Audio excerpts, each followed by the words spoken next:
और रुक करेंगे अगली बड़ी खबर का। आज यूपी के रण में जेपी नड्डा करेंगे धुआंधार प्रचार। सीतापुर और हरदोई के दौरे पर बीजेपी के राष्ट्रीय अध्यक्ष जेपी नड्डा हैं।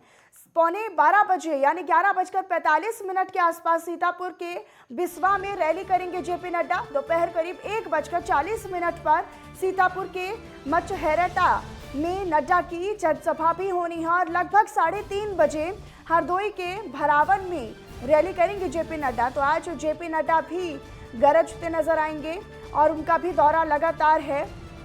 तो आज यूपी के रण में जेपी नड्डा धुआंधार प्रचार करेंगे और जेपी नड्डा भी लगातार कई दिनों से धुआंधार चुनाव प्रचार कर रही हैं। लोगों के बीच वो पहुंच रही हैं, डोर टू डोर जनसंपर्क साधने की कोशिश लगातार हमने देखी बीजेपी के कई बड़े टॉप ब्रिगेड दिग्गज नेताओं ने की, जिनमें से एक नाम जेपी नड्डा का अगर लिया जाए तो वो गलत नहीं होगा। तो जेपी नड्डा लगातार कोशिश कर रही हैं कि किसी तरह से बीजेपी को लेकर जो लोगों में विश्वास है उसको बरकरार रखा जाए। तो आज यूपी के रण में जेपी नड्डा धुआंधार प्रचार करेंगे। सीतापुर और हरदोई के दौरे पर आज बीजेपी के राष्ट्रीय अध्यक्ष जेपी नड्डा हैं। 11:45 पर सीतापुर के बसवा में रैली करेंगे और दोपहर 1:40 पर वो सीतापुर में जेपी नड्डा जो है वो अपनी जनसभा संबोधित करेंगे और उसके बाद सबसे आखिर में करीब 3:30 बजे दोपहर के बाद हरदोई के भरावन में रैली करेंगे जेपी नड्डा।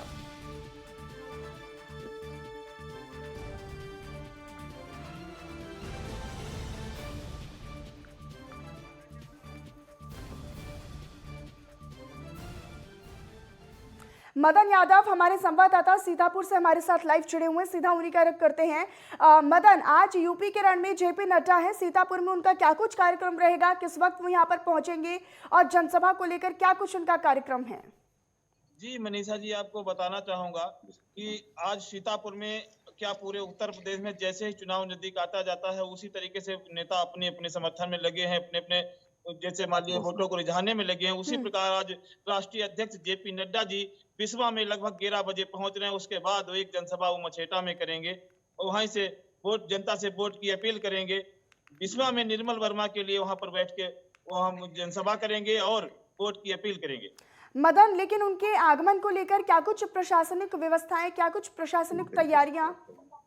जी, पूरी तरीके से तैयारी कर ली गई है। पुलिस प्रशासन पूरी तरीके से चप्पे चप्पे पे लगा हुआ है और हेलीपैड भी बना लिया गया है। पूरी तरीके से सुरक्षा व्यवस्था के पुख्ता इंतजाम किए गए। लेकिन आज पहले चरण की 11 जिलों की आज 58 सीटों पर मतदान भी मदन हो रहा है। ऐसे में जेपी नड्डा का इस तरह से दौरा और धुआंधार प्रचार जिस तरीके से वो लगातार कर रहे हैं, कितना महत्वपूर्ण आज का उनका दौरा लगा माना जाए? जी, पश्चिमी उत्तर प्रदेश में जहां पर आज वोटिंग चल रही है वहां पर चुनाव होना है और पूर्वांचल में लेकर के अवध क्षेत्र कहा जाता है, सीतापुर अवध क्षेत्र पड़ता है। तो यहाँ पर आज ये जेपी नड्डा जी 2 जनसभाओं का में संबोधित करेंगे।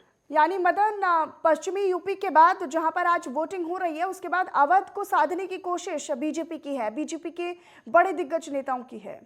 जी, आज अवध क्षेत्र में जेपी नड्डा गरजेंगे और अपनी जनसभाओं को संबोधित करेंगे। यहीं से वोट की अपील करेंगे। जहां पर पिछली बार बीजेपी ने 8 सीटों पर जीत पाई थी उसी तरीके से बरकरार रखने के लिए बीजेपी पूरे कोर कसर से लगी हुई। लेकिन मदन, अक्सर हम देखते हैं कि जब जेपी नड्डा जमीनी स्तर पर खुद उतर कर आते हैं व्यक्तिगत तौर पर, तो चाहे वो महिलाएं हों या फिर युवा हो या फिर छोटे बच्चे हों, उनमें जो जेपी नड्डा का जो प्रभाव है वो बहुत ज्यादा महत्वपूर्ण तौर पर देखा जाता है। क्या इस बार भी संभावनाएं हैं?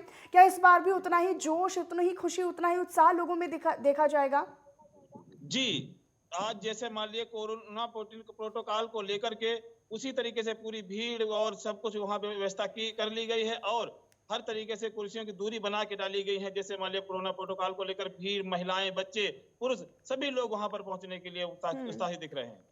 ठीक मदन, आगे भी आपसे जानकारी लेते रहेंगे। बहरहाल बहुत बहुत धन्यवाद आपका इस तमाम जानकारी और अपडेट के लिए। तो लगातार हम आपको बता रहे हैं कि आज 11 जिलों की 58 विधानसभा सीटों पर जो मतदान है वो जारी है। लगभग 2 घंटे हो चुके हैं मतदान प्रक्रिया को शुरू हुए। सुबह करीब 7 बजे मतदान की प्रक्रिया जो थी वो शुरू हुई थी। अब पहले चरण के मतदान जो है 2017 कि यूपी चुनाव के जो रिजल्ट थे वो परसेंटेज वाइज हम आपको बताएं तो बीजेपी 40% और समाजवादी पार्टी 22% पर रही थी। बसपा 22%, कांग्रेस 6% और अन्य जो बाकी दल हैं वो 10% पर सिमट गए थे। तो बीजेपी सबसे ज़्यादा बड़ी पार्टी बनकर 2017 में उभरी थी।